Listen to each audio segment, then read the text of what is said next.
TCS current news में अभी की खबर है शिक्षा सर्वेक्षण 2025। आइए सबसे पहले जानते हैं चर्चा के बिंदुओं को। तो सबसे पहले जानेंगे यह चर्चा में क्यों है व्यापक मॉड्यूलर सर्वेक्षण के बारे में। सर्वेक्षण की मुख्य विशेषताओं के साथ चलेंगे अभ्यास प्रश्न की तरफ। तो आइए सबसे पहले जानते हैं ये चर्चा में क्यों है। तो हाल ही में शिक्षा सर्वेक्षण 2025 आयोजित हुआ। इसे सांख्यिकी एवं कार्यक्रम कार्यान्वयन मंत्रालय द्वारा संचालित किया गया। शिक्षा सर्वेक्षण में सरकारी स्कूलों में कुल नामांकन लगभग 56% है।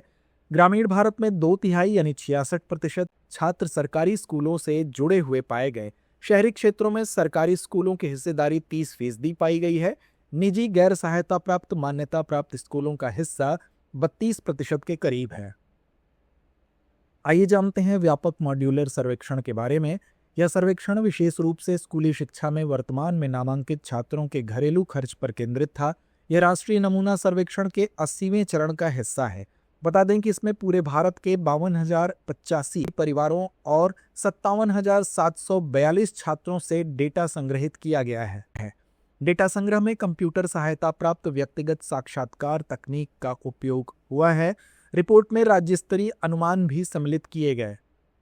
आइए जानते हैं सर्वेक्षण की मुख्य विशेषताओं को।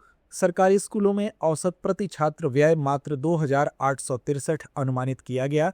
निजी विद्यालयों में छात्रों पर घरेलू वार्षिक औसत व्यय 25,000 से अधिक पाया गया। पाठ्यक्रम शुल्क शिक्षा व्यय की सबसे बड़ी श्रेणी के रूप में सामने आया, जिसकी राशि औसतन 7,111 रही। 95% छात्रों ने कहा कि शिक्षा हेतु वित्त का प्राथमिक स्रोत परिवार है, जबकि सिर्फ 1.2% ने छात्रवृत्ति बताई। शहरी क्षेत्रों में शिक्षा के प्रत्येक खर्च जैसे परिवहन और पुस्तकों पर व्यय ग्रामीण क्षेत्रों से कई गुना अधिक है। तो आइए अंत में नोट करते हैं आज का अभ्यास प्रश्न। शिक्षा सर्वेक्षण 2025 के संदर्भ में निम्नलिखित कथनों पर विचार कीजिए।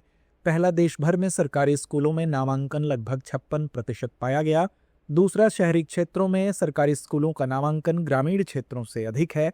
तीसरा, निजी गैर सहायता प्राप्त मान्यता प्राप्त विद्यालयों का हिस्सा लगभग 32% है। सही कथन चुनिए। विकल्प ए केवल 1 और 2, विकल्प बी केवल 2 और 3, विकल्प सी केवल 1 और 3 या विकल्प डी 1, 2 और 3। तो इस प्रश्न का जवाब कमेंट बॉक्स में देना ना भूलें। धन्यवाद। डियर व्यूअर्स, अपने एग्जाम की तैयारी को और बेहतर करने के लिए हमारे चैनल को लाइक, शेयर और सब्सक्राइब करना न भूलें।